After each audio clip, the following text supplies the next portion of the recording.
Masai enda sema bogi. Ashole. Asanteni sana.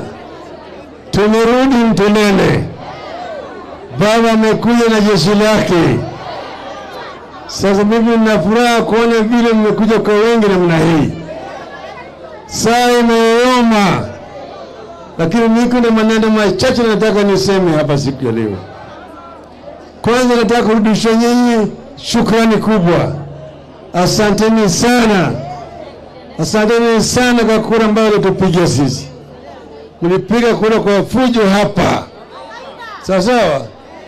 Tena mkapiga kura tena kwa rafiki yangu Bwana Oledama hapa.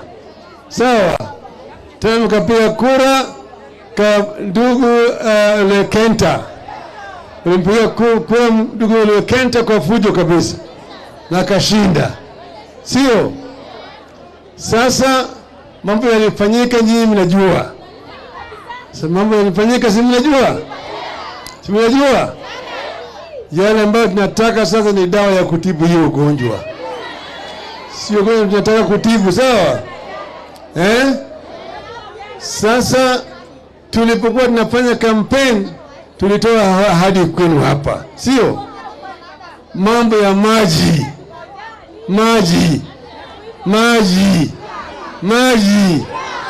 Tulisema tutapata suluhu ya kudumu hapa. Ili watu wasio nahangaika kila mara kwa mara juu ya mambo ya maji, sio? Tukasema maji kwa binadamu na maji kwa mfugo. Sio? Sio? Hiyo maneno bado iko hiyo ahadi. Tukagajia mambo ya elimu ya watoto wetu. Tukasema watoto kuanzia mwaka hii Januari watoto wataenda kwa shule bure bila kulipa karo yoyote, sio? Kusema namna hiyo. Kupane matibabu tunasema baba care. Sisema baba care. Yale yote tulikuwa tumeahidi. Alafu tulisema gharama ya maisha itarudi chini. Silisema namna hiyo. Gharama ya maisha ilikuwa iko juu wakati hili tukasema tutapunguza hiyo chini. Sio? Sasa hawa jamaa wengine ambao walikuwa wanapigana sisi wameingia kule kwa dirisha, alafu unaona vile gharama imeenda juu. Sasa mimi nataka kwanza niambie nyinyi ya kwamba hii uchaguzi vile mlipiga kura tulishinda hii uchaguzi. Tulishinda kwa mbali zaidi. Hiyo ni ukweli maneno. Simuliona bwana Chebu Chieta yake akahangaika kule Bomas. Simuliona Ledama huko. Simuliona kama Ledama alikuwa anapigana huko. Kama mwanaume kweli. Kama bingwa, sio? Walikuwa wanataka kumuua yeye. Lakini yeye akawa shujaa. Wanako walikuwa wanaiba. Sasa bwana Chibukati na wenzake ndio walifanya njama ya kuiba kura yetu. Sio? Lakini Mungu halali. Mungu azmani. Sio? Mungu imetoboa siri. Siri imetoka. Kwa hiyo mtu ambaye amepiga firimbi kutoka ndani ya huko ndani ya IBC akarusha hiyo matokeo yote, inaonyesha kwamba Ruto alipata kura 5,900,900 na sisi tulipata 8,100,000. Tumeshinda yeye na 2,200,000 na 200,000. 2,200,000 tumeshinda naye. Ndio sababu naona mimi naongea na majivuno na madaha. Manake hawezi kufanya mimi chochote. Afanye nini mimi nilishinda yeye? Si nilishinda yeye. Nimwambie kama unasema huu ulishinda, fungua nyungu. Fungua sava. Tukague. Hawezi kufungua. Hawezi kufungua. Manake najua ya kwamba alishindwa.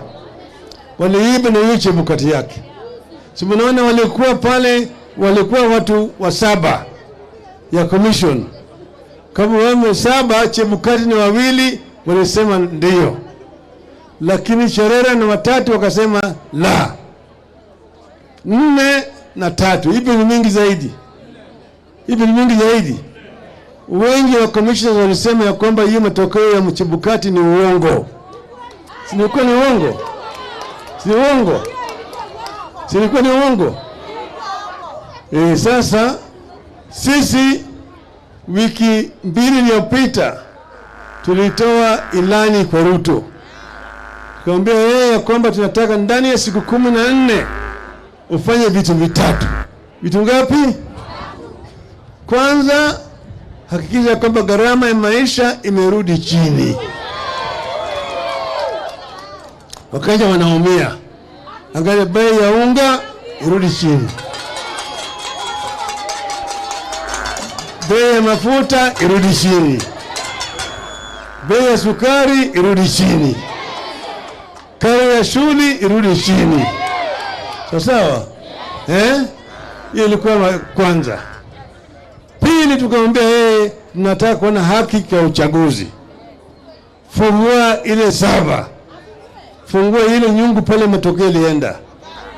3, usiweke hii tume mpya wewe peke yako na wale watu wa Kenya Kwanza. Mpaka Azimio ikae pale. Sawa? Tutampatia siku 14, sio?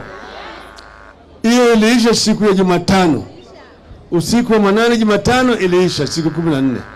Sasa kumwambia sasa sisi tunakwenda kwa hatua nyingine. Hii hatua nataka muelewe vizuri. Nataka muelewe vizuri sana. Katiba mpya ya Kenya ambayo tulipitisha mwaka 2010 inasema ati mamlaka katika Jamhuri ya Kenya iko mikononi ya wananchi wa Kenya. Wananchi wanaweza kutumia hiyo mamlaka wao wenyewe moja kwa moja au kupitia kwa viongozi ambao wao wamechagua. Watumishi ambao wamechagua. Kwa hivyo yule ambaye amechagua awe MCA, awe women rep, awe mbunge, awe senator, au gavana, ni mtumishi yako, sio? Unaweza kutumia yeye au unaweza kutumia hiyo nguvu wewe mwenyewe. Tumesema sasa wa Kenya unataka watumie ile yao wenyewe. Sawa? Pili, funguo ya 37 ya katiba yetu inapatia wa Kenya nguvu ya kufanya maandamano, nguvu ya kugoma, nguvu ya kukwenda na kukaa mahali tu pamoja, na vile vile nguvu ya kupeleka maombi. Sawa? Na nguvu ya kubadilisha serikali. Sawa? Ndio sababu tunasomea hiyo fungu ya 37. Wakenya wako na haki ya kufanya maandamano. Unaona vizuri? Mko tayari? Mko tayari kufanya maandamano? Kufanya maandamano? Nataka hata hapa Ndulele mtafanya maandamano. Wiki hii yote mfanye maandamano. Alafu wiki ijayo tarehe 20 ya mwezi huu, si Jumatatu hii ya kesho, ile nyingine hiyo, nataka Wakenya wote nawalika wakuje Nairobi. Nitakuja Nairobi. Kwa Nairobi. Ngombe nakubali kuja Nairobi, ndione mkono.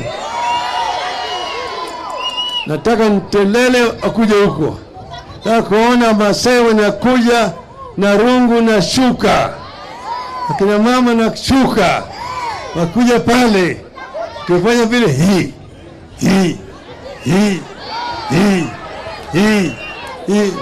Mtakuja?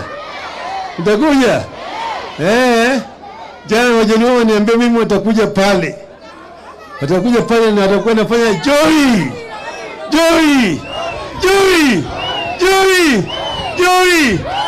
Utakuja?